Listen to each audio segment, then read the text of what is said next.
Jimmy. Yeah. And I also remember that a lot of people didn't like him at first. Like, I remember people were really weird about that character. Really? Because they were like, just because he's like... Well, because, like, I remember the discourse being that, like, oh, we already have a disabled character. Like, why are they adding another one? Yeah.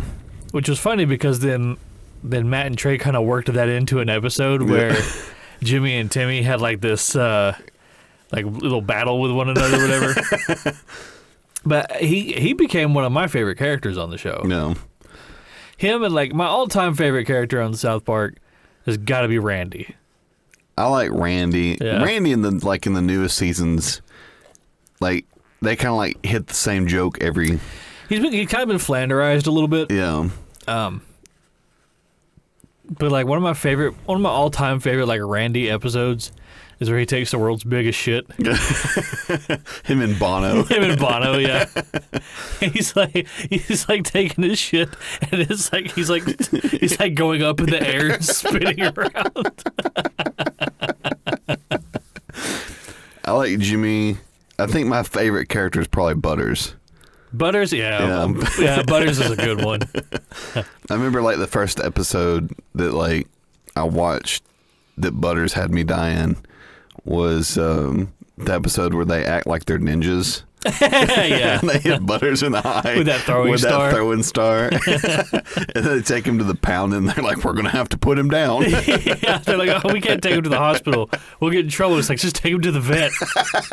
And they put, like, dog ears on him. He's just got this fucking ninja star stuck in his eye. He's going, woof, woof, woof. He's like walking down the street, and like that dude pulls up in a car and just like looks at him. He just drives away. I like the Sarcastable episode. That's a good one. And like Butters creamy goo. Yeah. And then Randy takes a drink of it. He goes, "This is cum."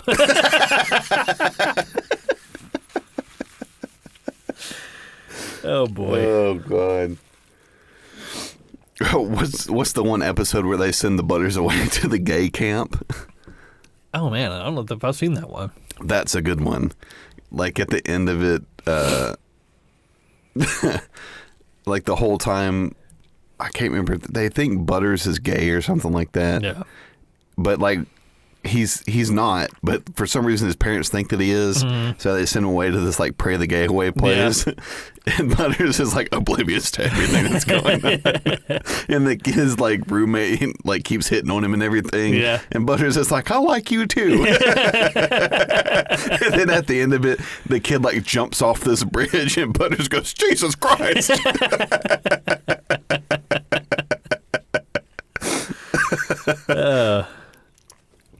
I really like Butters as a character because,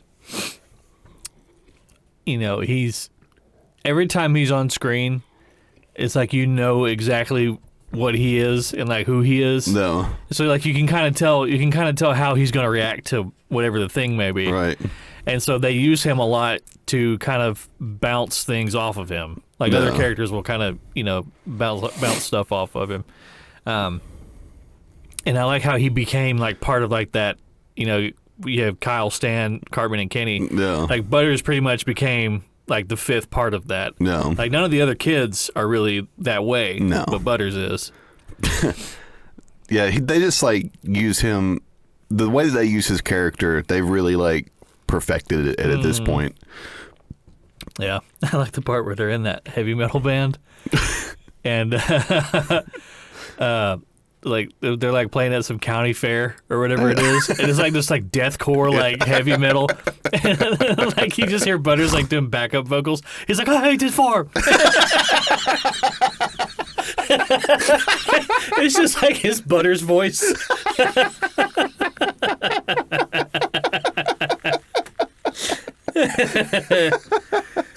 Oh god. I tried to rewatch all the episodes. Yeah. I think they're all on HBO, or well, it's just called Max now. No. The HBO part. And like I started in season 1, and It's so different. it's so different. It's crazy different. Like all those early episodes, that was when they were doing the cardboard on paper instead of like computer animation. And like just like the timing of everything, especially with the pilot, because I'm pretty sure the pilot is like 15 minutes, like 11 minutes or so. That the alien probe one with Cartman? Yeah. So usually when you have a pilot and okay, typically when you're watching a show, if you go back and you watch the pilot, the pacing seems really weird. No. Like so fast, like they don't give the jokes really any time to kind of breathe or whatever. No.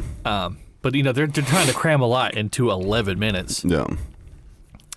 So I watched like the first. That's like as opposed to a 22-minute like run time for like regular shows, right? Yeah. Yeah. Like you remember like on Adult Swim, like all their best shows would get like a 22-minute slot. Yeah. Like if they have Family Guy, Futurama, stuff like that. But then like all the other stuff like Robot Chicken never had a 22-minute slot. No. It always had like 11 minutes or like 15 minutes or whatever. Or like home movies or or like home movies, yeah. Like stuff like Harvey Birdman and Archer. Well, no, Archer's an FX thing. I don't think that was on Adult Swim. Yeah, but the point I was bringing it up because I watched like the first like 2 or 3 episodes of season 1, and then I just skipped to like season 3. I was like, this is like I'm so used to like how it is now that going back to it is how it started is really difficult to sit through it. It's not bad. It's just not. It doesn't feel like South Park. Right. It feels like a parody of South Park. Right. Yeah. Yeah, they've really kind of like refined like how they write the show, like how they write the jokes. Yeah. I mean, even still to this day, I would say that South Park, out of like all the animated like adult like shows or whatever, like aimed at like adults. Not like there's like fucking in it, but but like that's like the top. Oh yeah, like definitely. it's the best. It'll probably always be the best. Well, I think what I like most about it is that it's not just like edgy and offensive for the sake of being edgy and offensive. Right. Like usually there's some social commentary going on. Right. A lot of the stuff in the first couple seasons was edgy for edgy's sake. Right. But you got to understand like probably where they were in their lives at that time when they wrote those episodes. They're probably in their early 20s. Yeah. And but like the newer episodes, a lot of the structure is a little samey from episode to episode as far as like how the plot goes. No.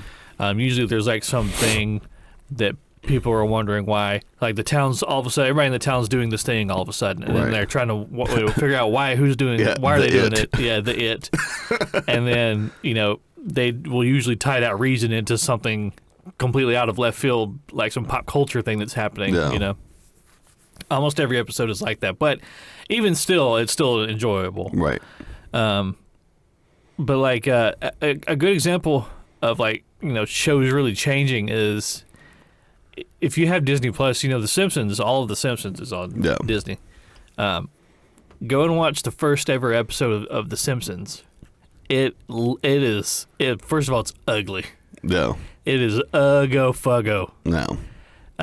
And you watch that episode and you're like, how has this show been going on for 50 years? Or however fucking long. I think it's 50 years, isn't it? They're in their 30th something season. It's 34 years old. Is it 34? It came out the same year I was born. Oh, really? Yep. Okay. Yeah, 89. So it's... Or maybe it's that they're in their 50th season. I think maybe, yeah. That's insane. 50 seasons? Yeah. Let me just Google verify that right Yeah, quick. I'm pretty certain that it came out in like the September or maybe August time frame of 1989. So that show's about as old as I am. Okay, so as of this year, The Simpsons are in their 34th season. Yeah, so they're same. Gotcha. I know I was thinking 50. Well, cause some shows they'll do multiple seasons in a year. Yeah. It says they've aired 750 episodes. That's fucking wild. So I have a question for you. Are you like me in that, if there's a show that was really popular and a lot of people watched it or whatever, or it has a ton of episodes, say like 750 episodes, or like there's 22 seasons and it's still ongoing. Are you like me in that like you won't even bother trying to watch it because it feels like it's too much to digest? Right. It's insurmountable. It seems insurmountable. That's the perfect word for it.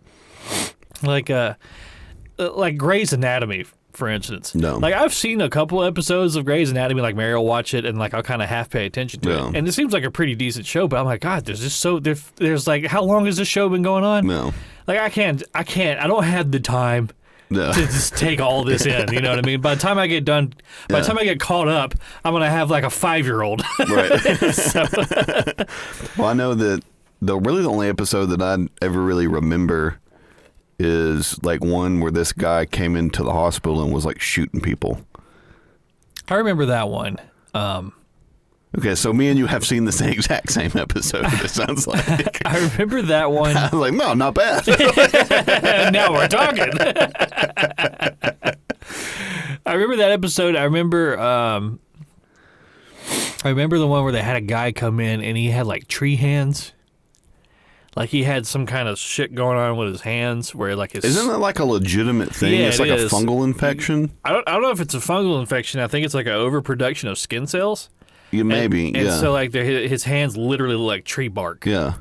And so like they're like doing a surgery to like remove all of that, and they like sliced off one of his branches and a spider crawled out of it.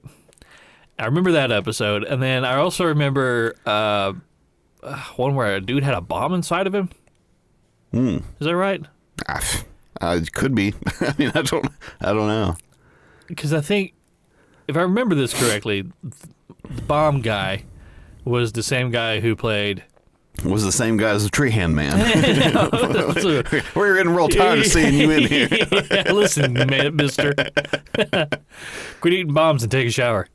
I think it's the guy that played Negan on The Walking Dead. That the guy with the bat. Yeah. Yeah, Walking Dead's the same thing. Like it got out of hand for me. Well, like once I didn't watch it for a while, and I was like, I can't do this. It just turned into like, a soap opera with zombies sometimes. Yeah. Rather than a zombie. It's about like we're still in the zombie apocalypse. Yeah. The zombies. Yeah. I forgot That's about something that. we're still doing. Yeah. It's like. Did you hear that they're coming out with another 28 years later? And Cillian Murphy's reprising the role in that. You want to talk about some good zombie movies. I've never watched 28 Days Later. Those zombies fucking run. Yeah. Yeah, like they're like shambling. Like, brains, like Night of the Living Dead. Like they're like and they're like in a dead sprint after somebody. Terrifying. Yeah. Like some dude running at you with like half his head missing. It doesn't make sense.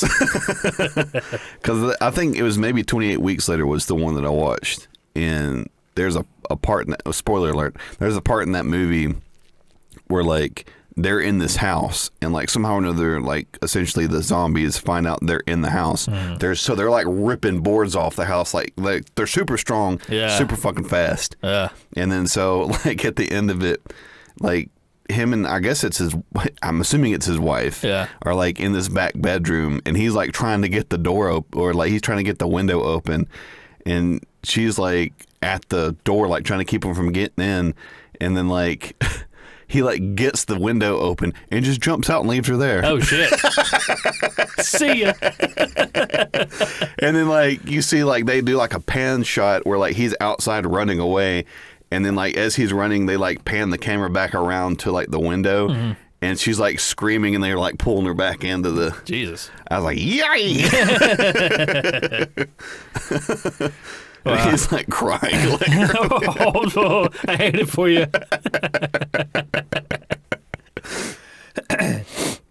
I know that a lot of people got really mad. Got really mad at The Walking Dead.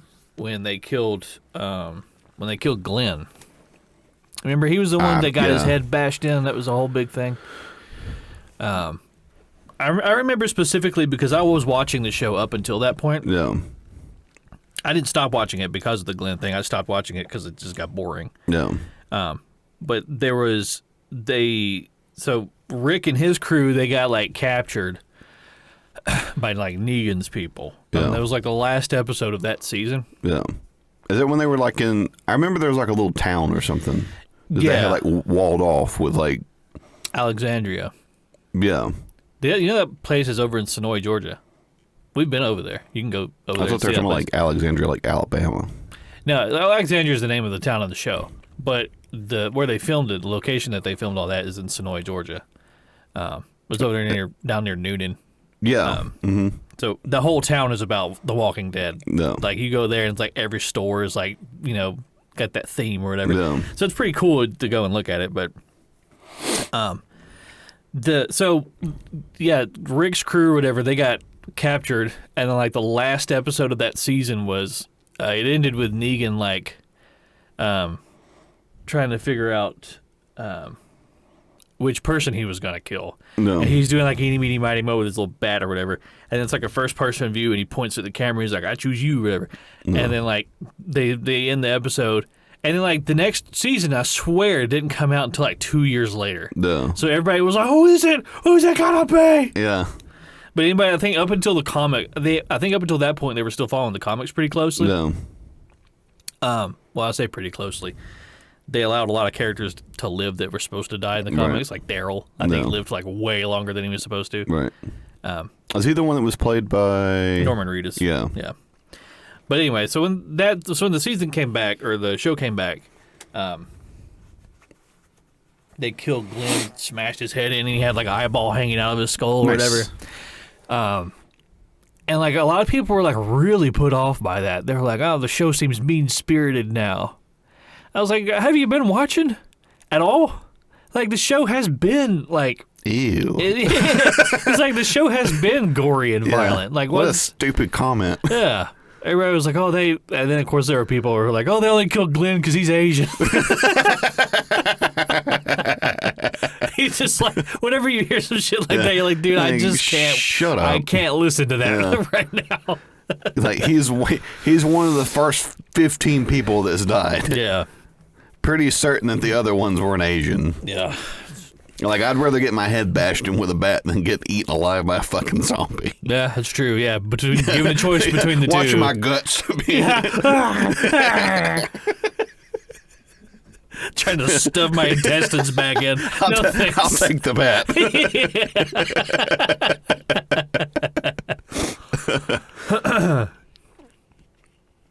Yeah, I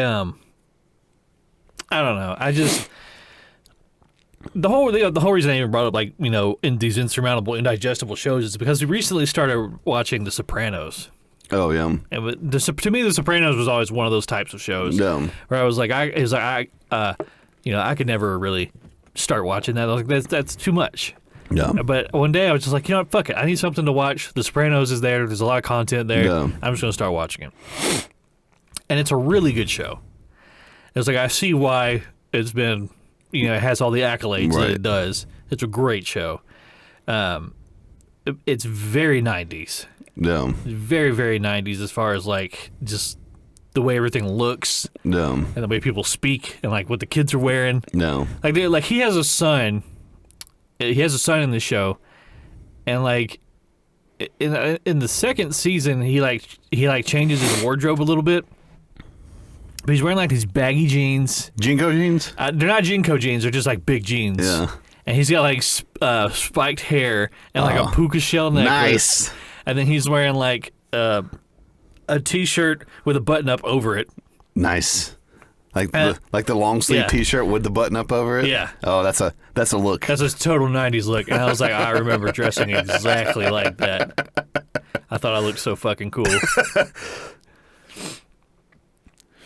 Yeah, but it is a good show. I know that one show that I have been told is insurmountable to watch if you have not been watching it up until this point. And I think it's done now. Is oh shit, what is it? One Piece. The anime? Yeah. That's still going. There's like over 1,000 episodes, right? Yeah. Yeah, that's still going. That How? I don't know. I think the manga is still going too. I think the manga is still being written. So is they that still have is like that their version of The Simpsons? not like I see what you're saying. Yeah, not like plot wise. Yeah, I think that I'm pretty sure the manga is still being written so that the anime still has like some catching up to do. No. One Piece is, it's too anime for me. Like No. it's too. You know what I mean? You know what I Yes. mean by that, right? Yes. Like I can't. I've never watched an episode. I never have either. I've never watched. I never watched Naruto either. I never really got into that. I think because at the time I saw the people who were into Naruto, and I was like, I can't associate. I can't associate with you, so I'm just not. I'm going to deny myself this pleasure. Like the most like anime I'm willing to get is probably Dragon Ball. Dragon Ball can be a little anime sometimes. No. Especially like with the filler episodes. Especially with filler episodes, yeah. But if I want to watch anime, I really prefer to watch something that's a bit more like serious in tone. Right. Just because typically when it's more serious in tone, you don't have all that kind of weird anime-ness going on. It's like I don't feel quite so stupid sitting here watching this thing. But yeah, One Piece is still going. It's I think it's over 1,000 episodes. That's fucking insane. It's absolutely insane. And I don't know if it's all. Some of that has to be filler. It has to be. A good portion of that has to be filler. Right. Unless the manga is churning out just so fast that the anime can never catch up to it. Right. Then they don't have to do any filler. Because that's where filler comes from. Is when they don't have nothing to base off with them, or they've caught up to the manga. Right. But I mean, shit, I have no idea. I never watched it. No. That's what I've just heard that from people. Like you said, like I remember trying to watch like the first episode. I was like, I can't do this. Mm-hmm. Like, this is like I'm tapping out. Like I can't. Yeah. I get secondhand embarrassment. Yeah, like this is too Japanese for me. Yeah. I need like a chaser. Yeah. like Gundam Wing or something. Something sick. Big robots fighting. There was one that was real popular back in the 90s, or maybe it was early 2000s. It was called Zoids. I remember Zoids. Holy crap, Zoids. The Liger. You remember the Liger came out? You're like, fucking hey, the Liger. It was like robots, animals, or whatever. I guarantee you I never followed any inch of that plot. I was just like, bring out the robot. Where's the robot? It's like at like a fucking WWE match. I'm just like standing in front of the TV in my diaper like, yeah! Robot! What was I saying? Oh, okay, yeah. So the real popular, or one of the ones that was real popular was, I think it's called Evangelion. No. And I've heard that that one is. I've heard that one's really, really good, and there's a lot of really good social commentary in that one, and it's very serious. Yeah. It plays, or it takes itself very, very serious. They treat it like it's a normal show. Yeah, but there's got to be some of that anime-ness in there.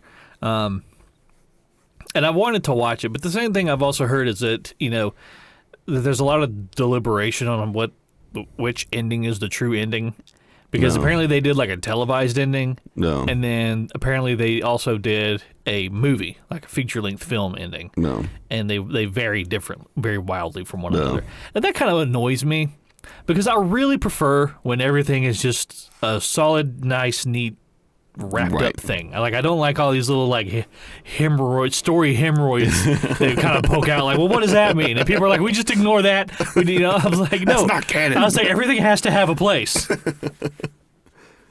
Yeah, non-canon events or like alternate timelines. I'm like, fuck that, dude. Like, just write a story from front to back. No. Yeah, I think that's why, to continue on like the same like anime path that we're going down. Yeah, that's why I like Attack on Titan so much. Yeah, because like I feel like I'm watching a story that like somebody's put a lot of thought into. Right, and it's not so like there's still like like every once in a while they'll have like a little like anime thing. I'm like, oh. Yeah, there's there's always like, it's like biting into a peppercorn. You're like, yeah. And I'm like, well, I'll stop watching for a couple seconds. Okay, let's get back to what it was that we were doing. I feel like there was a lot more of that, a lot more of those like anime moments in the first season. Which is strange because the first season was also like one of the darker seasons as far as like tone. Are you all caught up on it? Yes. The second half of the fourth season is supposed to be coming out later this year?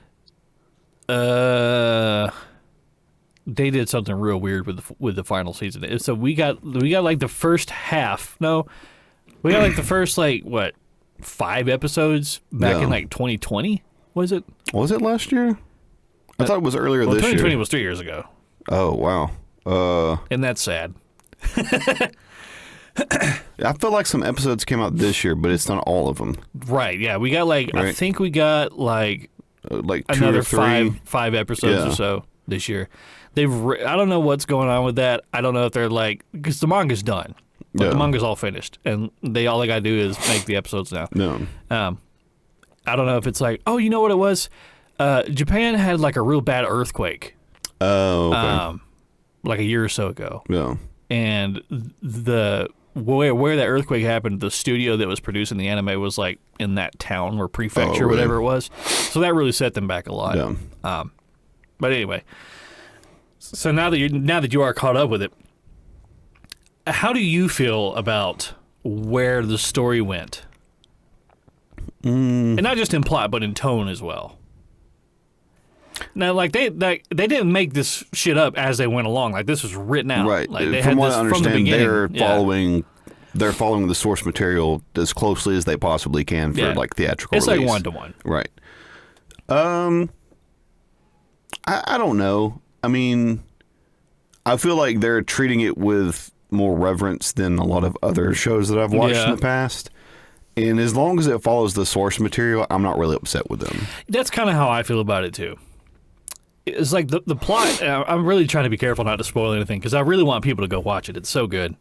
But where the plot goes, if you you remember how you felt when you were watching it when the first season came out, you kind of had this idea of like what might happen, what's going on in this world that the characters are in. Yeah. But now that we're in this season, you're like, fuck, I didn't know shit. Yeah. Like I was way off base about everything. Right. A lot of people kind of felt like the show kind of jumped the shark once they got outside of the walls. I don't. And I would agree with that if they were writing it as they went along. Right. And they were just coming up with shit on the fly. Right. But the fact that it was written to be that way from the very beginning. Like if you go back and you watch the first couple episodes, they're foreshadowing so much. So much shit. I mean, I felt like that a little bit like with them going to like this ethereal realm to like speak with him, but at the same time that's a little high level. At the same time I'm like, well, how do you really have the characters have that conversation if that is not the case? Yeah, because they can't be face to face at this point. Right. So it's sort of, I can see where somebody would be saying that they're jumping the shark with that. But at the same time, it still serves the plot, though. Yeah, it still serves the plot. They're not doing it just to do it. Yeah. And I think that, I don't know, I got to see how it ends first. Yeah. I need to see how it ends in order for me to like make an assessment. But like I said, if they're following the source material, I'm not upset with them because it's the person that had the idea for the show obviously has a direction in which they want to run it. Mm-hmm. And most of the time, they'll write the ending first. Yeah. And then they'll backfill everything else. Work towards it. Then they'll work towards it. Or it's, from what I know, that's how people write books. Yeah. So that's how a lot of people write books, yeah. The last couple of episodes we got were, especially the last episode that we saw. No. When I'm trying to figure out how to say it without spoiling it. When the big guys got where they were going. No. That episode was rough. No. I was watching that like almost kind of slack-jawed. I was like, Jesus. No. I was like, this is so dark. Yeah. Yeah, I mean, if people are... I kind of had an idea like that it was going to get darker and darker as it went along, especially once it got started.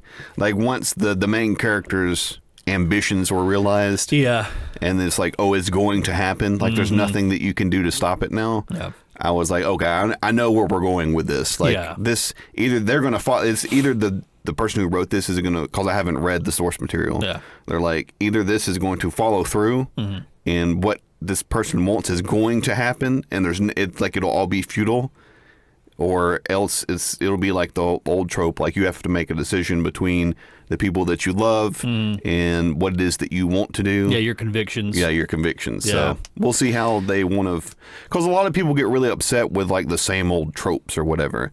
But like the same old, if they're written well, I don't really mind. Yeah, the same old tropes. Yeah. They're decisions that you have to make in your life. Yeah. That's why they stick so hard with people. Exactly, yeah. That's why like a lot of like these like modern movies, it's just like it just seems like stupid, and it doesn't, none of this it's all vapid. It's all vapid stupidness, and none of it fucking matters. Yeah. Yeah, I definitely agree with you. I think that's a lot of why I liked the show so much. What really pulled me into the show was, of course, the first episode. Like they they waste no time getting it, immediately establishing the threat. Yeah, getting you hooked to the show. Yeah, and like the conflict. But there's a theme throughout that show that's constant is, being torn between your loved ones and your convictions. Yeah. And, that's never more on display than in this most recent episode, because the level of like violence and like disregard for humanity is, we've seen that before in this world that we live in. Right. We've seen that before. And there's a lot of people who are theorizing that it's, it's a tale of like retribution for like racial injustice. No. Which I could kind of see sorta. Because that really is a big part of it. No. But it's not so much racial injustice because they're all white. Maybe class injustice. I mean, that would probably. There was one black guy. Is he dead? Onyeo Capone was his name. It was a crazy ass name. No, he's still alive, isn't he? He's still alive, yeah. And there was Japanese people. Matter of fact, they mentioned that Mikasa was Oriental. They called her Oriental. Yes. Mm-hmm. So, but as far as like how the characters look, like they're all white. They're all white people. Yeah, they're all white people. Which is really odd to me that all anime is like all white people. Like, what are you doing? Nobody really looks Japanese.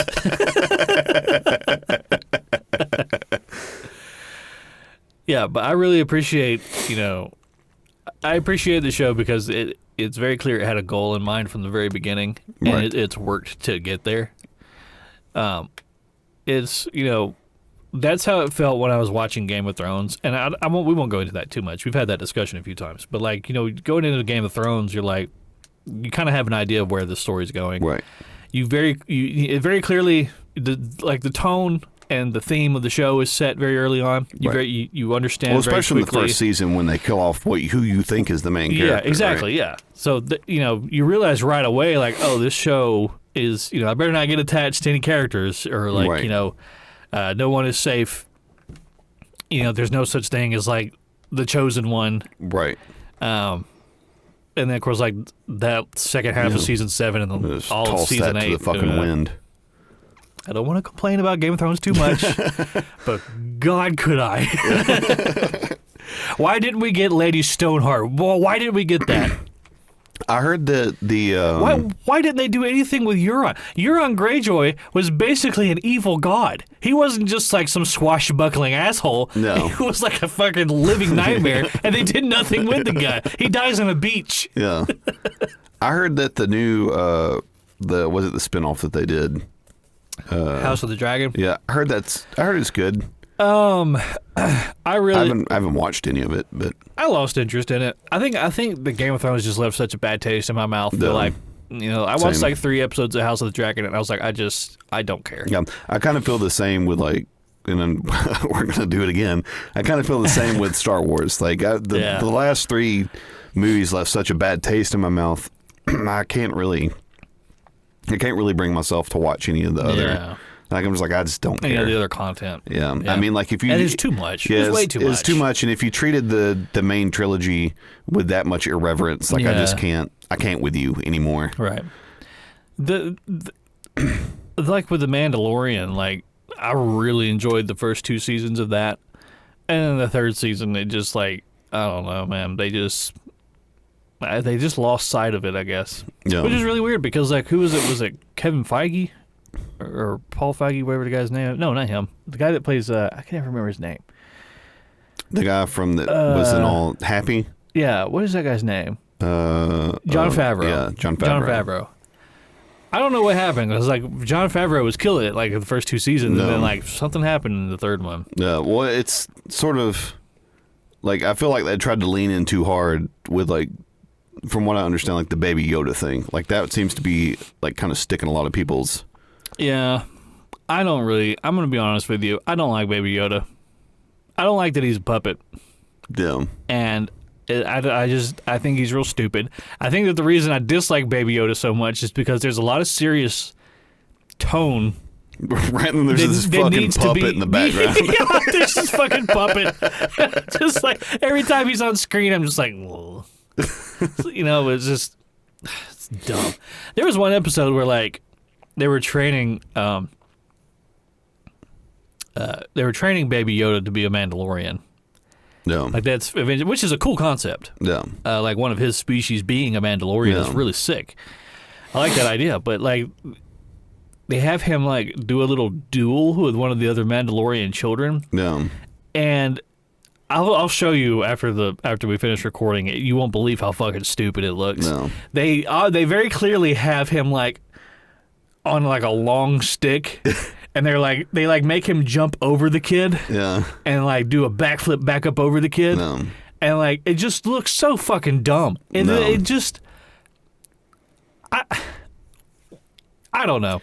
Like if he's gonna be a puppet, let him be a puppet. But like that shit, the puppets don't do that. Right. Well, I mean, and I understand that Yoda was a puppet in the first trilogy, but that wasn't a stylistic choice. That was a matter of it being filmed in 1979. Yeah, I mean, I guess I don't know. I feel like they should have continued in the direction that they were going. Like if it just seems like at this point, like if they're continuing with like the whole Baby Yoda thing, it seems very like, what's the word I'm looking for? Like, I don't know. It just seems like it's not going anywhere. No. Like you're just kind of like floating around looking for. Just kind of listlessly. Yeah. Like aimless. Because that was like the main point of the story at one point was to get him back to like his people, right? Wasn't that like the whole. Yeah. And then he was like, no, he's like, never mind, I'm going to trade him to be a Mandalorian. Yeah. Yeah. Dumb.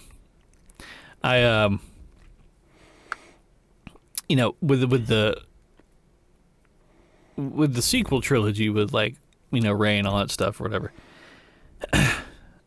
I think that Disney could have done a good job. I don't know where it went wrong. I think the biggest issue was that they didn't treat it with enough respect. Yeah.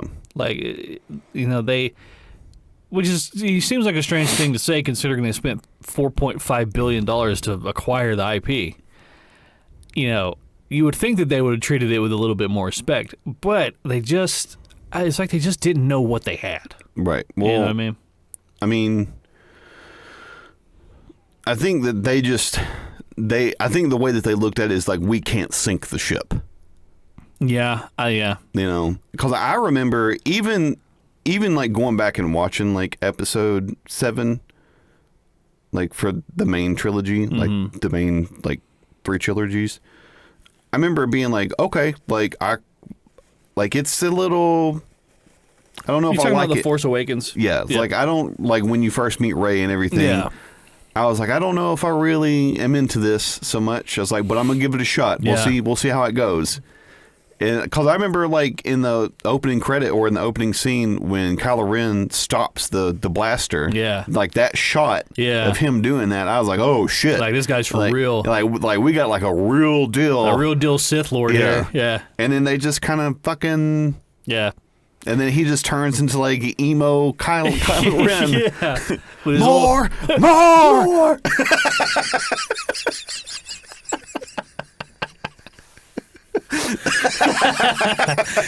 He was in it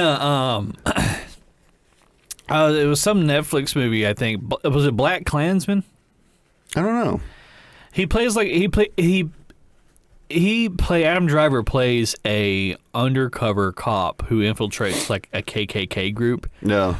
And so he really has to like act like a crazy racist. Yeah. And so there's this one scene where like they're chasing a black guy out of the neighborhood. Yeah. And Adam Driver is like shouting the craziest, most racist shit you've ever heard. Like he calls him like a spear chucking N-word. Really? Yeah. So it's funny because there's this audio sample of Adam Driver shouting the N-word, and they dub it over they dubbed it over the scene where he yells at Finn in the woods.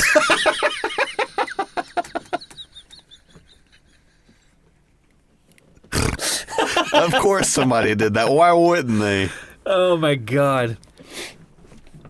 It's so funny. So, we spoke about The Mandalorian there for a second, and I want to use that to segue into a discussion about Lizzo, because Lizzo was in The Mandalorian. No, she was. Have you been keeping up with the Lizzo controversy? Old banana lady. Yeah, our belly. Yeah, our belly. Oh boy! Like I've been like scrolling on Facebook or whatever, and every once in a while, like in my feed, something will pop up. It'll be like a picture that she posted, like to her main account, and I'm like, oh, let's see the carnage in here. Yeah, let's take a look at these comments. How bad is it? Well, I'm in a tag group on Facebook called "Is This Lizzo?" And people just they'll post pictures of just like fat people. It's like, is this Lizzo? So I see that group. I bet they've been having a fucking that field group day. has been having a fucking field day with all this.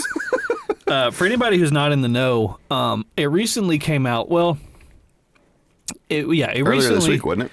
Or was it last week? I think it was towards the end of last week.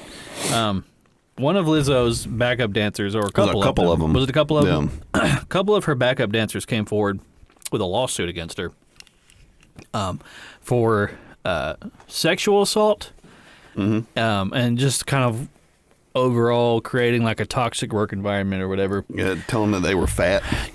Yeah, Lizzo was telling her backup dancers that they were fat. Yeah, I thought that you were like heading up this body positivity movement, and that's obviously not the case. Yeah. Meanwhile, you're shaped like a thwomp from Mario.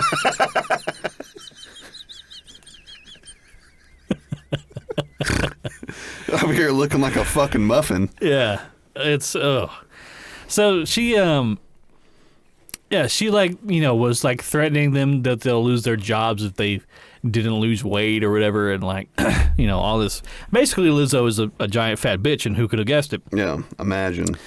But one of the biggest things, or one of the most outlandish things, was it came to light that Lizzo was forcing her backup dancers to eat bananas out of the vaginas of sex workers in Amsterdam.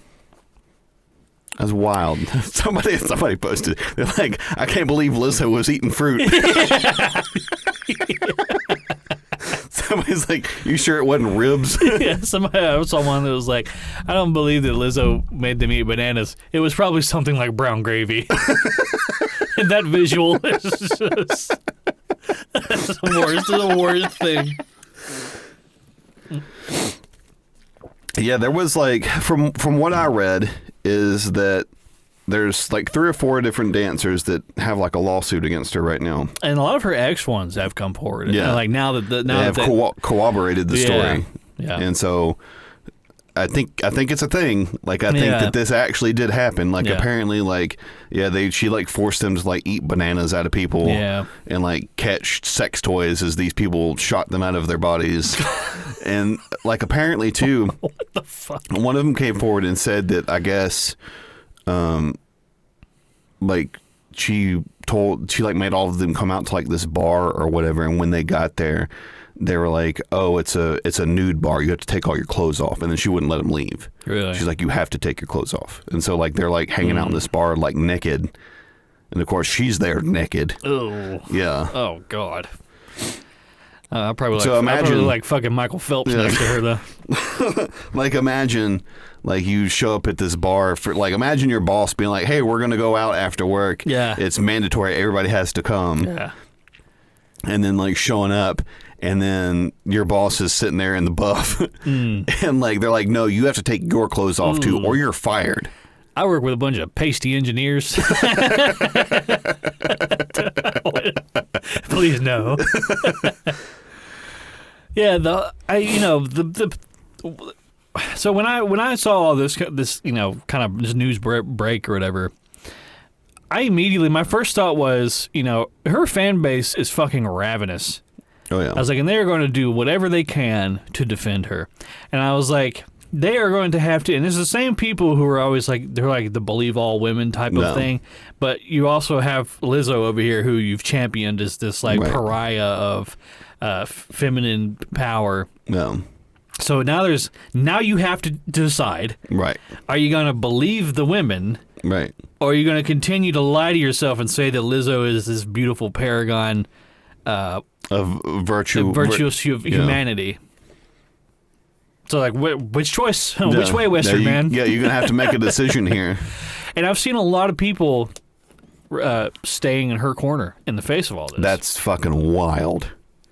Wild. And I don't know what it is. I don't know. I think what happened is, I think that people they put all their stock into something, and they're like, I can't turn back now. Exactly. Yeah, it's a sunk cost fallacy. Yeah. Like it has taken so much of my soul to pretend that I believe in this thing that now that it's been turned upside down on its head, I simply cannot face the music. Right. Like I have to double down and I have to dig even harder into this thing, even though I know that it's going nowhere. No. I'm not getting repaid for this. No. Sort of like the Nazis. Yeah. A little bit something like that.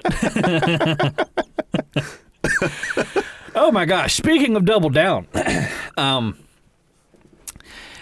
one of the first couple of episodes, we had a discussion about Jennifer Murphy and "I Want to Be Ninja."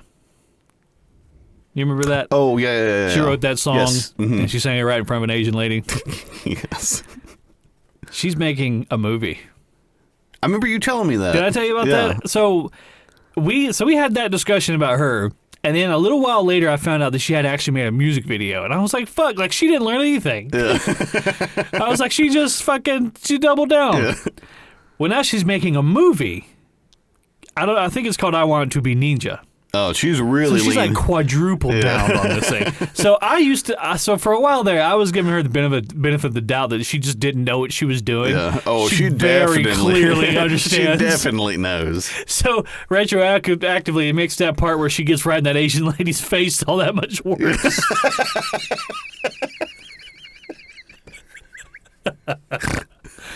But yeah, there's like a website for the movie. Yeah. It's like there's a trailer out for it. It's extremely low budget. Yeah, like that's to imagine. Yeah, I think I can't believe like the Weinstein Group didn't back this thing.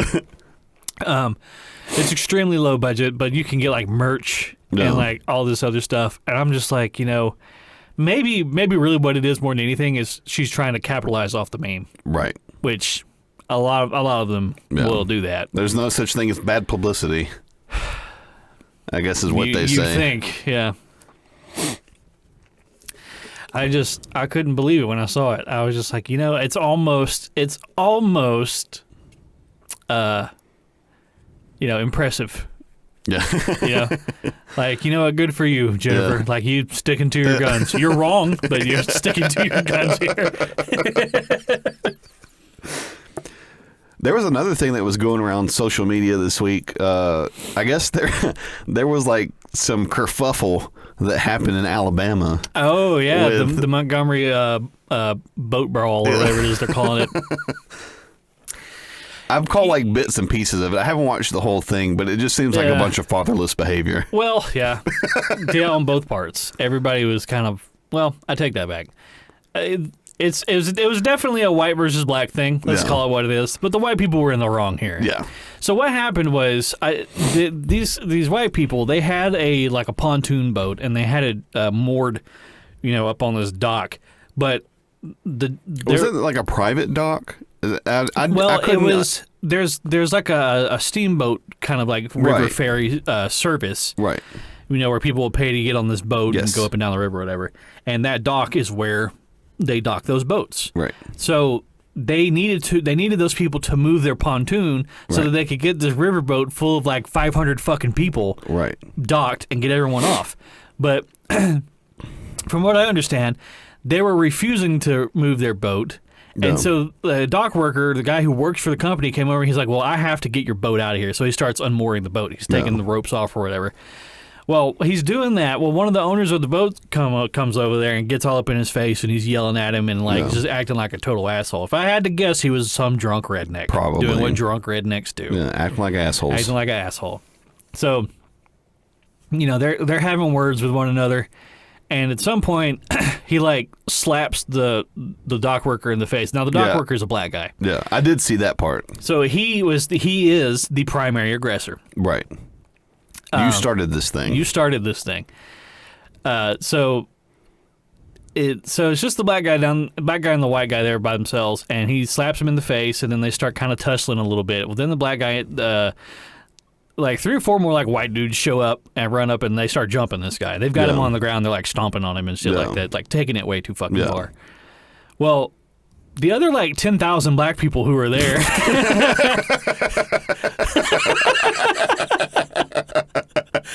They were like, we're not having this. Yeah. So they all run over there to help the dock worker, and it just turns into this big fucking brawl. There was one dude who jumped off of the boat and swam over there. He swam across the river to get into the fight.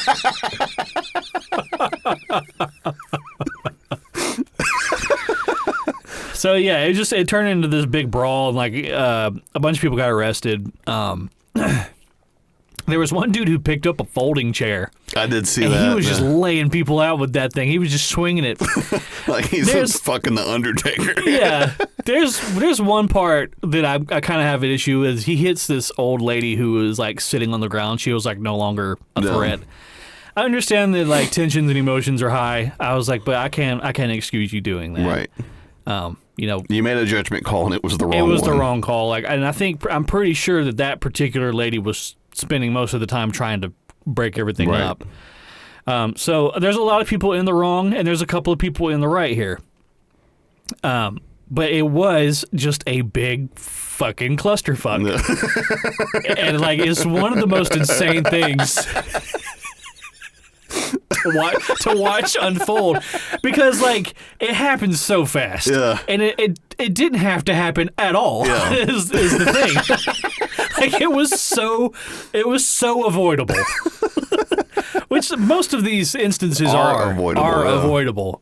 But when people are drunk, when they got the liquid courage in them and acting like assholes, it's just like you can't reason with a drunk person. No. You know what I mean? You can't say, "Hey, I need you to move your boat." Yeah, so you can reason with them by knocking them out. Yeah, but I mean, it's admirable that there was like that racial solidarity. No. Like you don't really see that with white people. I feel. I think that white people. I don't give a fuck about other white people. I mean, like, yeah, if it's like a stranger, being like attacked or whatever, like I would intervene. Right. But like, if it's like a brawl between like 50 or 60 people, I'm not getting in the middle of that. Are you kidding me? I'm gonna watch. Yeah. But like the dude, that one guy felt so convicted. So he felt such racial solidarity that he jumped in the water. Yeah. A black man jumped in the water and swam across the river so he could be a part of it. I was like, you just don't see that with white people. I guess like if I saw, I think white people are too afraid of going to jail. I think like if I saw like 15 white people in a fight with like 40 Mexicans. Yeah. Like my first thought would be, what did those white people do that pissed those Mexican people off? Yeah. Cause like I know enough white people. Yeah. I know how y'all. I know you kind of spout off at the mouth a little bit. I know because I do it. I talk a little shit. That, and I know that those Mexican people probably have knives. That that as well. I'm not trying to get stabbed. Yeah, I'm not trying to get choloed. Yeah, I've been in enough chicken plants, and I'm not saying all of them have Mexican people in them, but a lot of them do. They know how to. They know how to bleed something. I just I feel like I have a good intuition when it comes to situations that are about to get out of control. No. And like you can just like I feel like you can just look at somebody's body language and kind of intrinsically know that they're about to act like a fucking fool. No. And like I my first thing is always just to kind of remove myself from the situation because you never know which way it's gonna go. It very easily could have happened that one of those white people or one of those black people brought a gun out and just started shooting. Well, I'm thankful that it didn't happen and everybody just did a little fisticuffs. A little bit of pugilism. But people, especially nowadays, people are very quick to pull the blicky out. No. So I'm like, I'm not going to get shot or beat to death over some fucking stupid argument. No. That some stranger is having with some stranger. Well, what was it? I think we're in Washington State, which is wild that it's in Washington State. They have mutual combat law, which like if you're in an argument with somebody, like if there's like a cop around, like the cop will like essentially referee your fight. Yeah. Which that's wild that it's number one that it's in Washington State and that they allow that in Washington State. Yeah, the state like Antifa Central. Right. Yeah, very leftist. Yeah, but to me, like that sounds like a better deal than like just let two people fight this thing out and then go on about their fucking way. Make sure they don't kill each other. Right. Like you gotta walk away with some bumps and scrapes. Once somebody gets a good licking and knocks someone out, you're like, okay, it's done. We're done here. Yeah. Because typically what happens after that is like you both realize, oh, this was dumb. Like there was no fucking reason for it to go this far. Like it's gonna take you like 3 or 4 days to recover from this. Yeah. And then especially if you do that in a state where there is no mutual combat and you go to fucking jail and then you gotta go to court and you probably end up going to prison, ruin your fucking life. Like if I was a cop in my hometown and like there's two people like arguing outside about Well, you have a duty to intervene. Yeah. I'd be like, look, like I'm gonna let you fight this out. On the sly. Yeah. Like we're gonna go out back behind the bar here. Yeah. I'm gonna let you two just go at it. Yeah. It's like, and then when I tell you to break it up, you had better break it up. Yeah. Or I'm gonna shoot both of you. Then they'll be like, nah, I'm good. You know what? Never mind. I'm good. I'm just go home. Or, I mean, you don't even have to be a cop. You just be like a normal person and be like, I'm going to shoot. He's just some fucking... You're trying to have a fight, some psychopath wanders up on you. I'm going to shoot you both. Did Dad ever tell you about that time he was riding his bike and he was going down 61, like headed towards the house. And there was a dude, I'm trying to remember exactly who was where. There was a guy behind Dad, I think, in a truck who was like riding his ass, like up on top of him. No. Dad's on a motorcycle. No. You know, so they very clearly, or that can go wrong real easy. So Dad kind of like motioned to the guy to like back off some.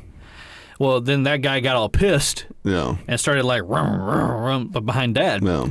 So Dad was like, okay, this guy's an asshole. He's like, I'm just going to pull up in this church parking lot, let him go on down the road, and then I'll get back on the road. And so Dad pulls up in the church parking lot. Well, that guy pulled up behind him, too. Dad was like, well, I guess I have to kick somebody's ass today. Yeah.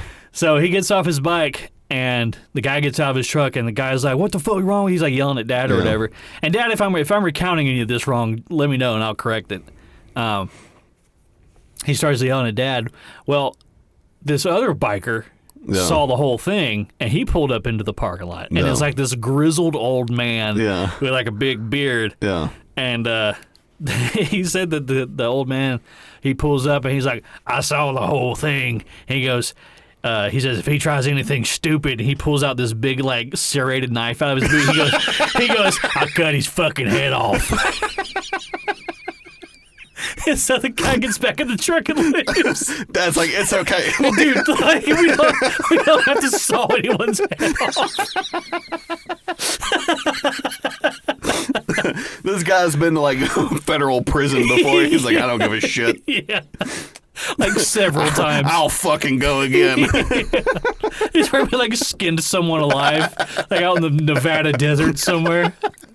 Like fed him to a rattlesnake pit.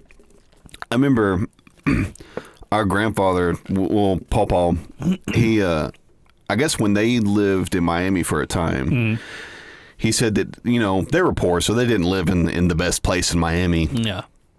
And he said that they were coming home from work one day, and I guess they were walking home, and the Hells Angels, I guess, had a chapter down there. Really? Well, they, I guess, had a dispute with somebody, quote unquote. Yeah. And so they crucified him to a tree. Jesus Christ. So the guy was splayed out like this They nailed on him to a tree. They nailed him to a fucking tree and slit his fucking throat.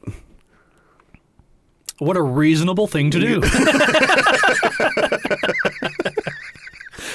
Just like, They're like, you could have stopped this. yeah. Like, we have no other recourse here. We have to nail you to a tree and slit your throat. I see no other way that this could be settled.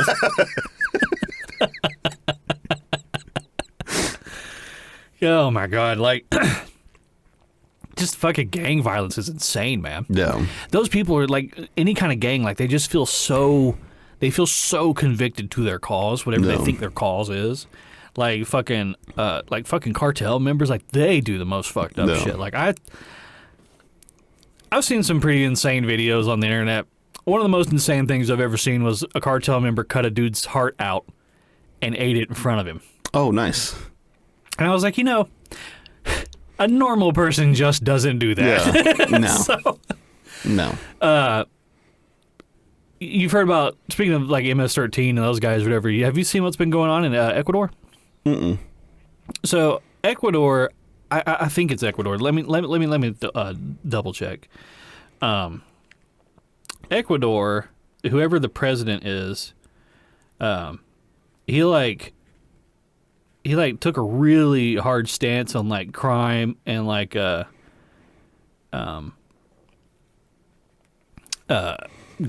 stuff, like drug stuff. trafficking stuff. Yeah.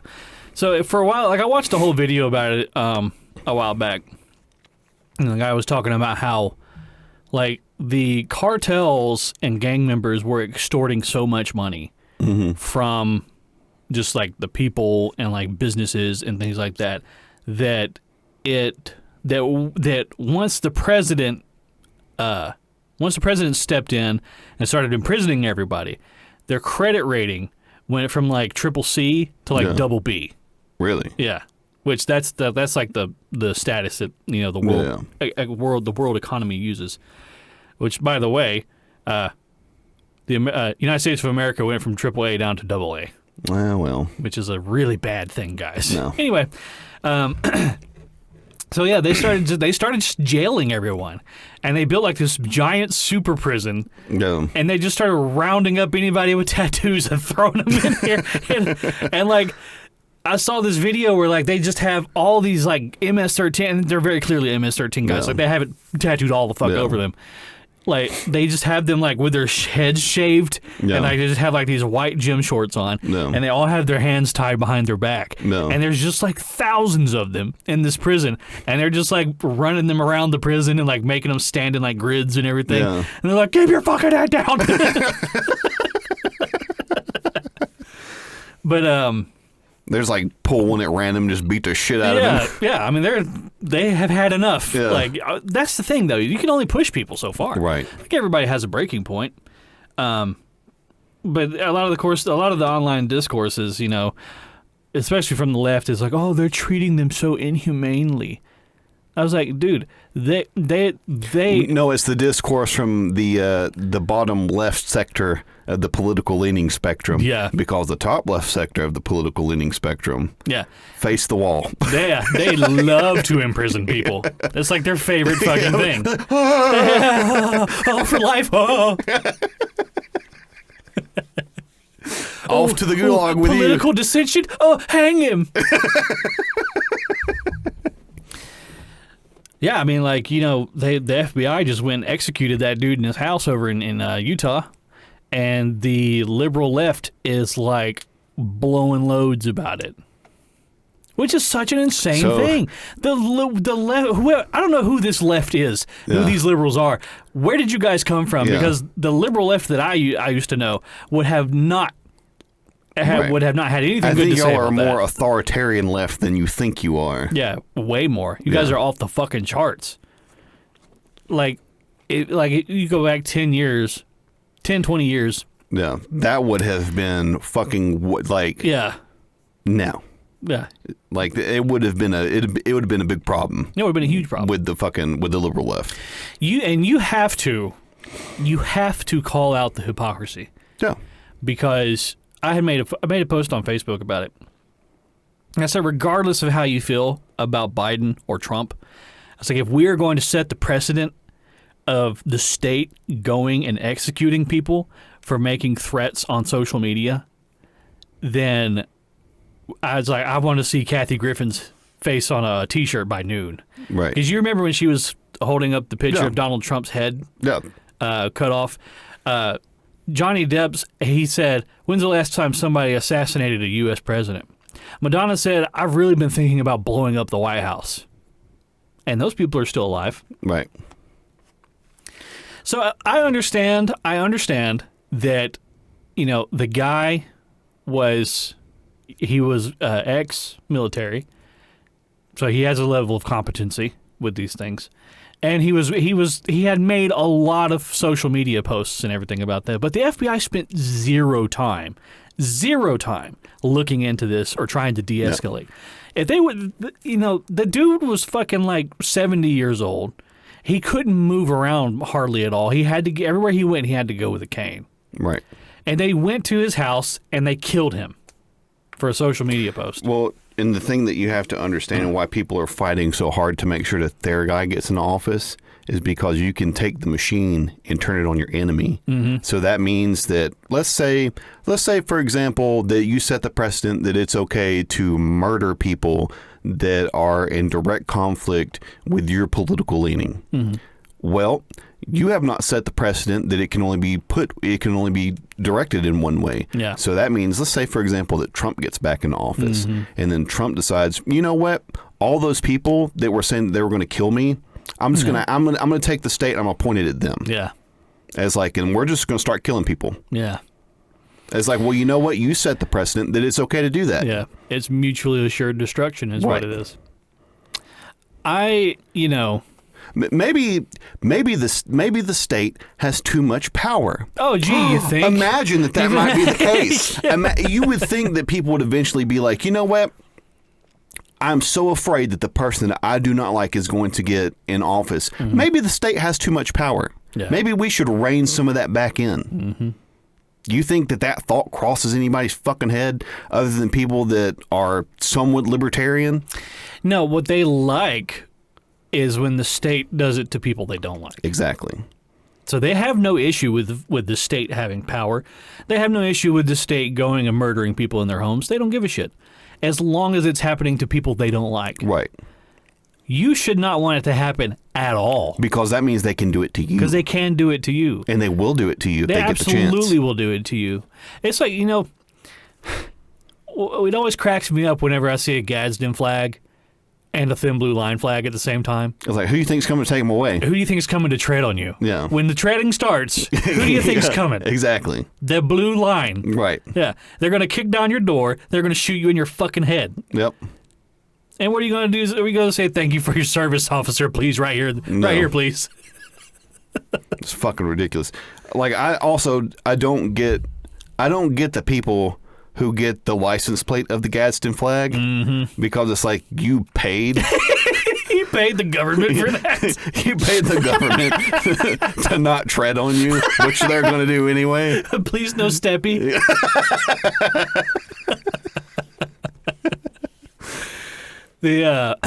My neighbors right across the street, the ones that have the donkey, they're doing it right. They have, they have a good little chunk of land right there, but they have a Gadsden flag. No, but you could see it when you're coming down the main road there. But they've got their own chickens and they're growing their own food, and that's where I want to be. Right. I want to be there. Like I want to be as independent of the state as I can possibly be. Right. Like I want to give them as little as possible. Right. Because I feel like I feel like removing power from the state starts with independency. Right. It starts at a local level. It does. If people can be independent, the state really only has power if you need them. Right. The moment that they're not needed, they have no power. Right. Really, the state should be toothless. Yeah. Other than, like, infrastructure. Yeah. That's really it. I don't care. I think infrastructure should be privatized. I do. I unironically do. Yep. I think the older I get, the older I get, the harder I lean into libertarianism. Me too. I was like, the other day I was sitting there, I was like, you know what? All education should be privatized. Yeah. I don't give a fuck anymore. No more public school. Well, I know a lot of people have pulled their kids out of public school. A lot of people have. A lot of that has to do with like the LGBT thing or whatever. Yeah. Well, a lot of it has to do with that, and there's like some critical race theory stuff that people they're just not. They're not having it. They're just not having it. Yeah.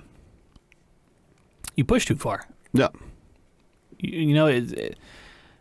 It's the same with anything. I mean, if schools say if they went they all went the opposite direction, and schools started teaching, like Christian values, like really hard, like they're pushing a lot of Christian values on kids. Mein Kampf is like it's like required reading for fifth graders. Ayn Rand or whatever. Was it Atlas Shrugged? Yeah. Or like the Turner Diaries. Like all the people on the left would be pulling their kids out of school in droves. Yeah. I mean, you would do the same thing. Right. If it was going the other direction, you would do the same thing. So, I mean, to be honest with you, if I had the money, I would homestead. Yeah. Oh, absolutely. I would take my ass out to Wyoming. Absolutely. And I would buy like 40 acres. Yeah. And I'd put a house on it. And I'd get chickens and cows and pigs and everything else. Grow my own food. Slaughter my own animals. Produce my own power. And then get murdered by the FBI. Yep. I had the ATF come out and murder me like they did those people in Waco. I would just walk out on my front porch, just fucking naked, smoking a cigar, and just like I always knew it would end like this. There's like helicopters and shit. Well, it's funny because like I said, the older I get, it's like I remember watching like King of the Hill, and like Del Gribble was like the conspiracy guy, and now I'm like I really identify with Del Gribble. Yeah, like the older I get, like he has a lot of good points. I'm starting to think that a lot of that was very sincere writing on Mike Judge's part. It's like he was trying to gauge the reaction of everybody. Yeah. He's planting those seeds. Yeah. His the voice actor for Dell passed away. Yeah, I saw that. R.I.P. And he was like 70 something. Is that right? Was he? I can't remember. You know the voice actor for Billy West is like 70 something. Really? Yeah, the dude who voices Fry. I didn't know that. And the Red M&M. Really? Yeah.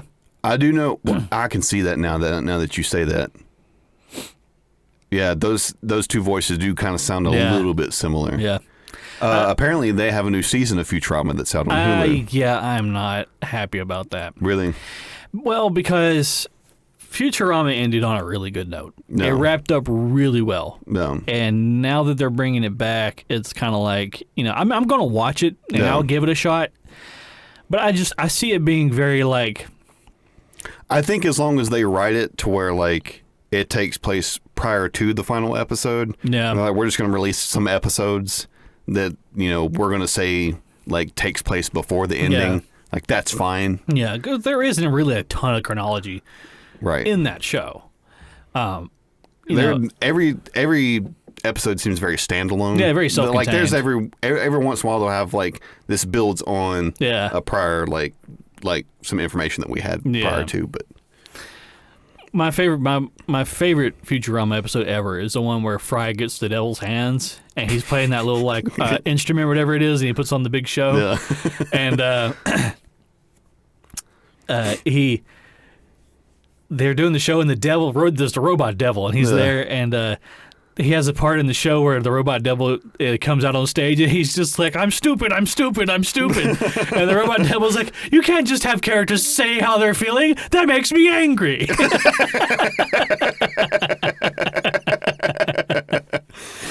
Futurama is written so well. It's so well written. One of my most favorite episodes is the one where they go to the island of giant women. Yeah. They've got them chained. Yeah. They've got them chained up, and they're like death by snoo stew. Death by snoo. He's like, the spirit is willing, but the flesh is bruised and spongy.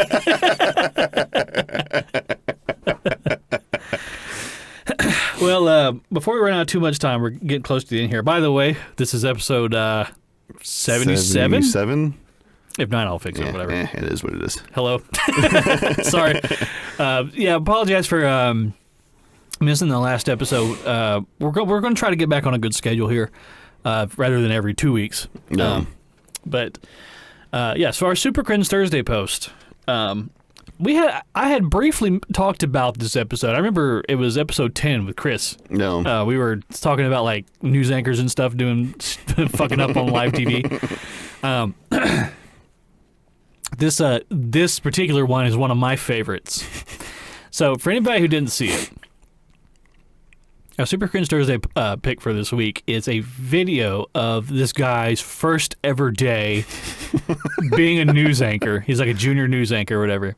I don't remember like where, like what station it was. I think it was like somewhere in North Dakota. Was it? Yeah, that might be him. Well, they're like, they're coming back from commercial, and they're like doing like the splash logo of like the news station, like WK whatever, blah blah blah. And during that like introduction animation thing, AJ, the reporter in question here, or anchor, whatever, you hear him go, "Gay, fucking shit," on live TV, and like the splash animation goes away, and it, like it cuts to the two of them standing there, and that girl is just like. She's standing there. She's like mortified. Like, oh my fucking god.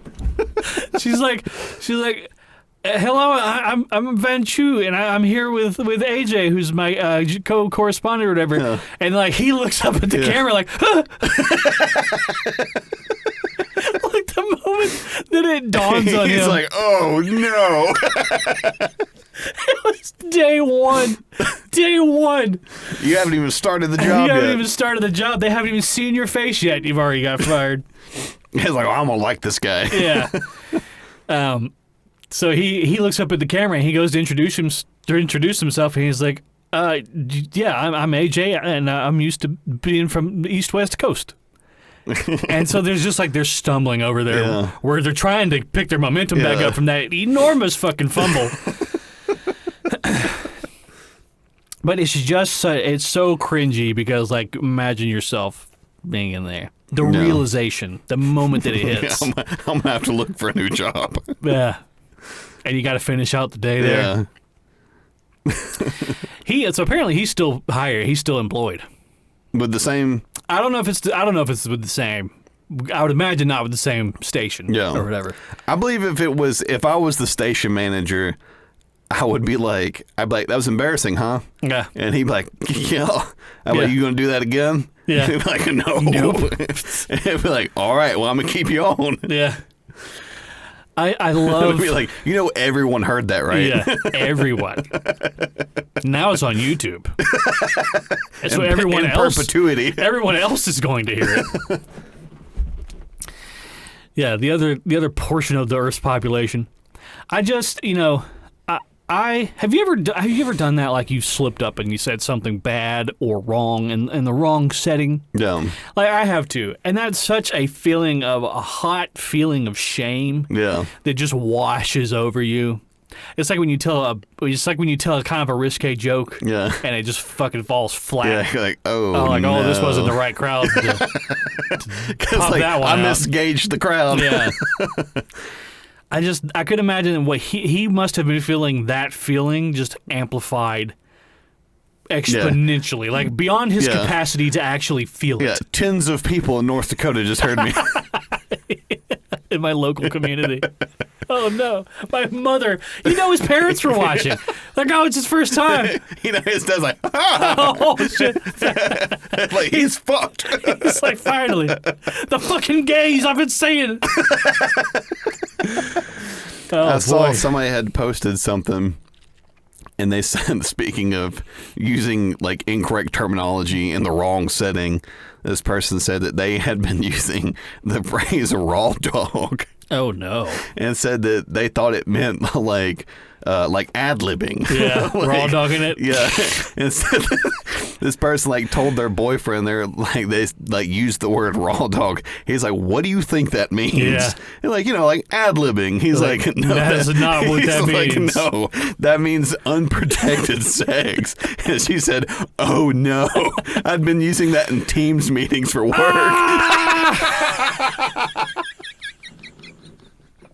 Nobody called her out on it.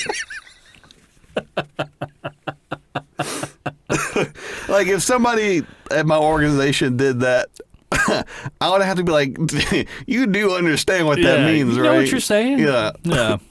Oh man, one time in my company, every other Friday we have a company-wide Friday morning meeting. No. Where we just kind of discuss the goings on in the company and things like that. And it's usually the CEO that puts on the presentation. And I have dual monitors set up. So in Teams, you can pop out the content. So if somebody's sharing their screen, you can pop that out and put it on this screen, what they're showing, and then still have everybody else, all the talking heads over here. Well, the icon to pop it out is a square with an arrow in it. Yeah. The icon to share your screen is a square with an arrow in it. Right. And I tried to pop out the content, and all I did was steal the screen from the CEO to the whole company. Thank God I didn't have anything, bad on my screen, just some CAD drawings. I'm not watching fucking porn on my work computer or anything, but you didn't have Amazon open. All it was my Outlook. I just had my emails open. But the CEO's trying to talk about something. I'm just like, everybody look at my email. And then I typed into the chat. I was like, sorry, I didn't mean to steal the screen or whatever. Yeah. And I stopped sharing. But as soon as I sent that message, 4 or 5 people messaged me directly, Gary, you're sharing. I was like, I know, I'm sorry. I have something important I would like to say. Everybody shut up. Look at this. What a way to quit. That. There was that one news anchor who quit. I can't remember exactly what she did. She was just it was something about. The story she was talking about was marijuana being legalized. Mm-hmm.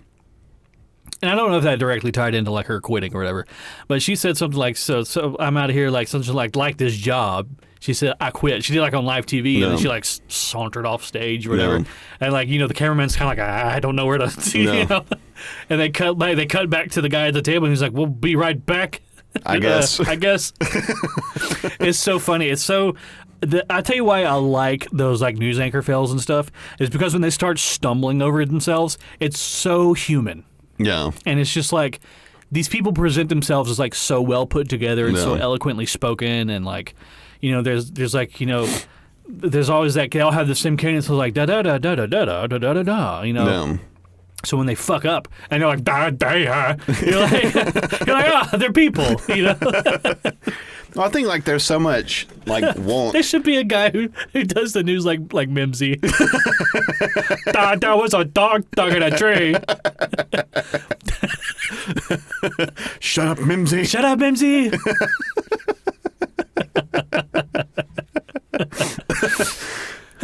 Yeah, I think, like, there's so much, people want authenticity so very badly, and I think that's why, like, you're seeing really, like, the death of, like, legacy media. Yeah.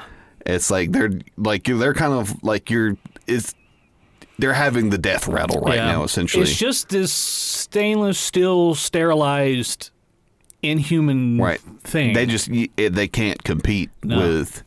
I mean, at this point, pretty much everything I watch is I either watch standalone shows, or if I'm looking for some type of information, I go to YouTube. Yeah, I'm not going to legacy media. Yeah. To get any information from them. I do not take anything at face value anymore. Like, even if it's if I read a headline and it's something that, like, I agree with, or like something that, you know, makes me happy or whatever, I'll still dig into it a little bit, like what's actually going on here. There's usually a ton of shit that's omitted or misquoted. Right. Well, because they're not going to give you the actual information. Like, everybody's going to tell you how put, to feel about it. Their spin on it. Yeah. So. Yeah. I mean, that's essentially that's what CNN does for the left, and that's what Fox does for the right. They just spin it in the direction that they think that their audience wants to see. Yeah. Is like, and then they just run with it. It's like, because they're trying to get eyes, because they're trying to pull the eyes away from that. Like, they're thinking that we can compete with YouTube and all these other streaming platforms and everything by taking and telling people what we think they want to hear, right? As opposed to, like, what people really want is authenticity. Yeah. And they want to be told the facts. Right. People had the capability of drawing their own conclusions, and feeling their own emotions, and people can tell when they're being presented with something that's, you know, meant to get a rise out of them. Right. Maybe not right away, but typically after the fact. I'm like, oh, okay, that was just a sensationalized headline or whatever. But, you know,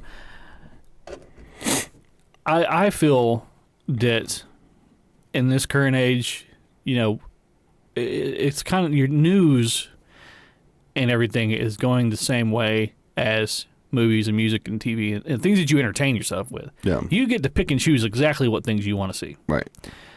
You know, you don't have these limited options anymore. Like with television used to be, you had to watch one thing, and if you chose to watch this one thing, it meant that you couldn't watch the other stuff. Right. Now it's like you can watch whatever you want, whenever you want. You can listen to whatever you want, whenever you want. Yeah. So now with the news, it's like I can watch and listen to whichever news story I want to, whenever I want to. So you get to choose for yourself what information you are presented with. Right. And I feel like a lot of people don't take enough advantage of that.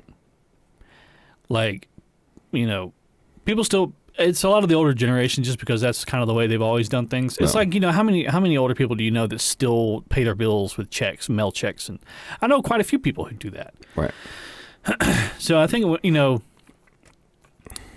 I don't know what the thing's going to be when you and I are geriatric. No. You know, and they'll be like, you didn't get the chip put in your head? Yeah, you didn't drink your news today? Yeah, like, no, I didn't. No, I read it like, I go on the internet and I read it like a normal person. I didn't get my news injection, like liquid news or whatever. And you have like a port in the middle of your forehead.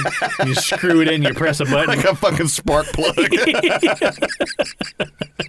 Everybody gets one at birth. Like these fucking amalgamations just walking around. Yeah, I don't know what the thing's going to be, you know, but I feel like our generation at least, you know, will understand, and maybe the generations coming up behind us, you know, that you can find the information yourself. It's out there, it's available. Now, that being said, there's a lot of censorship that happens. Oh yeah. So some things you have to look really hard for. Right. And a good indicator that you need to look harder is if you search for something and you get the same result in like 50, 60 different links. If 50 or 60 different links are telling you the exact same thing, right, that's a good indicator that you need to look a little deeper. Right. Now, typically, those 50, 60 links are saying the same thing because whatever they're presenting is what actually happened. Right. But if you have a gut feeling, you know something else is going on. Right. Well, not only that, but also too, like if you are using, if everybody uses Google. Yeah. So if you use Google, Google is going to present you with information based on what a lot of people don't know is that people will actually pay Google to present their information at the top of the search list. Mm-hmm. So you are not necessarily getting the information. Look at that. These pictures should match. Is that, did Google hear you? Yeah, it did. Okay. That wasn't for you. Anyway, so they're always listening. Yep.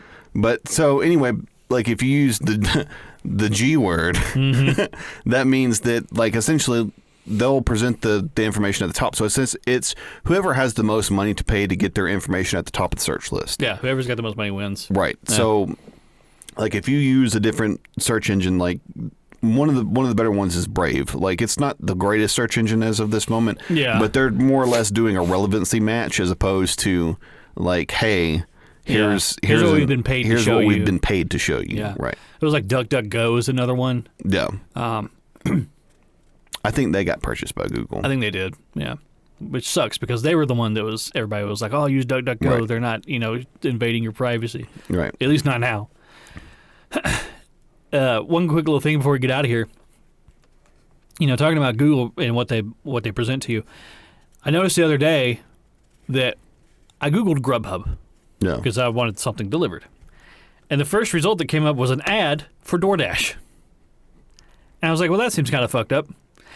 Another thing is, I've been having some blood work done at the doctor for my thyroid or whatever. And they send it to Quest Diagnostics, I think is the company that I have to pay for the test. Yeah. And it's like $5-6, whatever. Yeah. But if I type in, they give me a URL on the page, if you type it in, it'll take you directly to where you want to go. Right. But if you go to Google and you type in Quest Diagnostics Bill Pay, it will take you to the first web link that appears is a website called like Doxo or something like that. And you click on that and it presents itself as like this payment processing company for Quest Diagnostics. And they charge you a $5 payment processing fee. And I was like, well, that doesn't seem right. Yeah. I was like, because I feel like I paid Quest Diagnostics directly. Right. So I went back and I scrolled down a few more links, and sure enough, there was a purple link that I had already used once before. Right. And I was like, that is insane. That seems criminal. Yeah. I was like, how many old people are just hitting the first link, paying this erroneous $5? Yeah. Which I'm sure it's what they're counting on. Yeah. Absolutely. For payment processing. It's so fucking scummy. Yeah. It's so scummy. And one of the things too that when you are clicking on links inside of like a web page or whatever, and you think that link might not be a legitimate link to a website, like if you hover over it, in the bottom left-hand corner of your screen, it will read out the URL that it directs to. So before you ever click a link in like a questionable website or wherever website that you're in, I mean, if you don't think that that's a legitimate link. Yeah, like if you're on CNET. Yeah. So like if you're somewhere that you don't trust the link, right? Yeah. Like if you hover over it, don't click on it, and look in the bottom left-hand corner of the screen. If that URL does not read out the URL that you think that it should go to, don't click that link. Do not click that link. Don't click that link. Yeah. And don't agree to anything if you do click that link. No. Well, that's our cautionary tale for the week, everybody. Yeah, it's just people are always constantly looking for a way to kind of scam you, and a lot of people can absolutely recreate like word for word a website. Oh yeah, and then have a payment processing that doesn't do anything but go to an offshore bank account. Yep. Yeah, and a thing that a lot of people fall for, especially older folks, is they get emails from Amazon or Netflix, something about your account has been suspended, click here or whatever. Yep. And I'm pretty good about catching those. A lot of times there's a little something in the grammar or the syntax that gives it away. But I know people personally who have, fallen for that scam, and one of my in-laws, as a matter of fact, recently got cleared out for like $6,500 because they got a phone call from somebody who was pretending to be who was it? Not the IRS, some other government agency. Yeah. And I was, one of the things is like, those people are never going to call you. The IRS is never going to give you a phone call. They're going to do one of two things. They will send you paper mail. They're going to send you a paper mail, or they're going to send an agent to your house. Right. One of those two things. They're never going to call you and request that you pay your taxes and Google Play cards. Right. It's not going to happen. And chances are, if they ever did call you, the guy's name is not John. That has an Indian accent. Hello, my name is Jason. It's like, oh yeah? Oh, yeah. Is that right?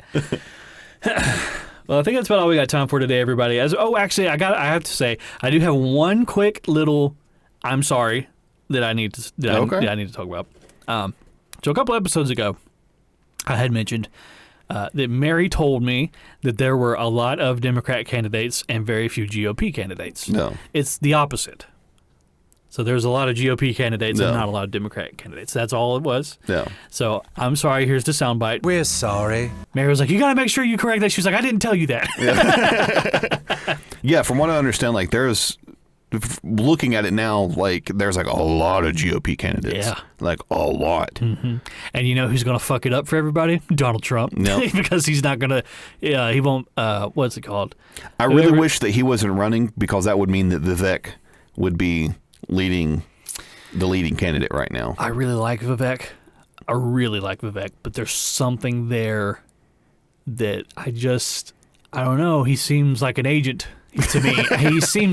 He's way too based. Yeah. He's too based. I feel like he's just saying what people want to hear. No. I don't know. But he's very flip-floppy too on a lot of his stances on things. No. I mean, to be honest with you, if I was Trump, because he's going to win the nomination. He is, yeah. Yeah, he will. He will win it. I mean, I almost kind of wish he would run. Well,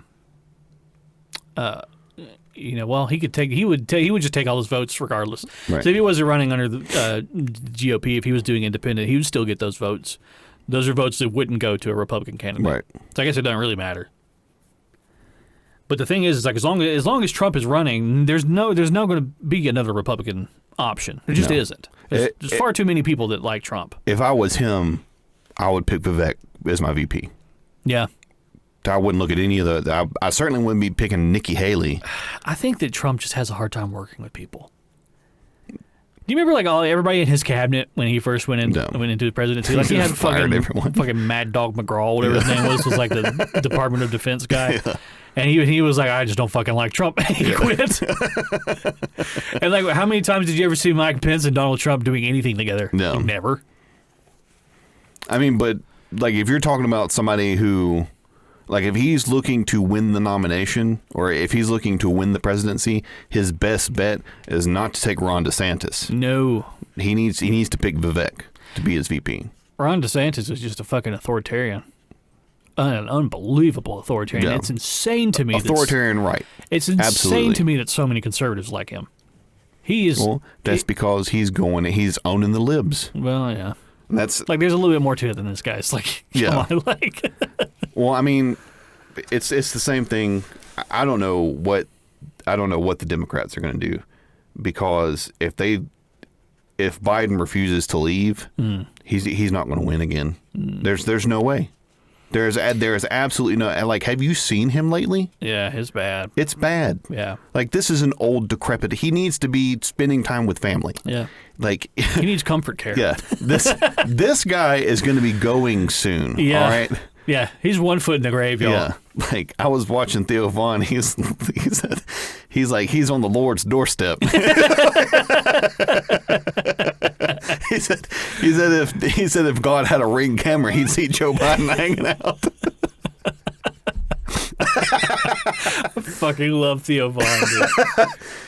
Yeah, for those of you that don't know, go listen to Theo Vaughn's podcast this past weekend. Any of the episodes. You can never anticipate where he's going to go.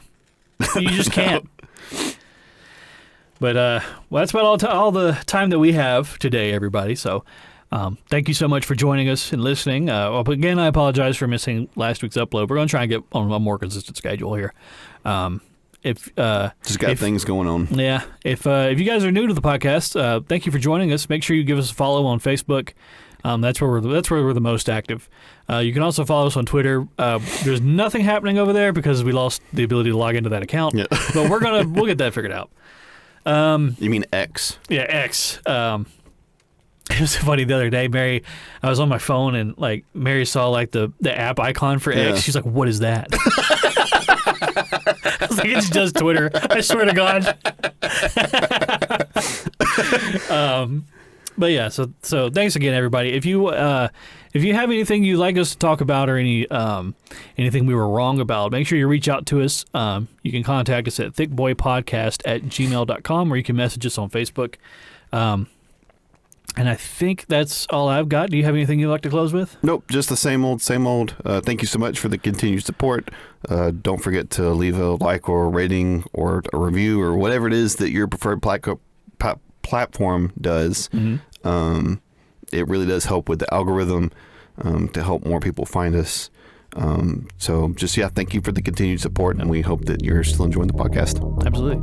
Well, everybody, that's the podcast. Thank you and goodbye.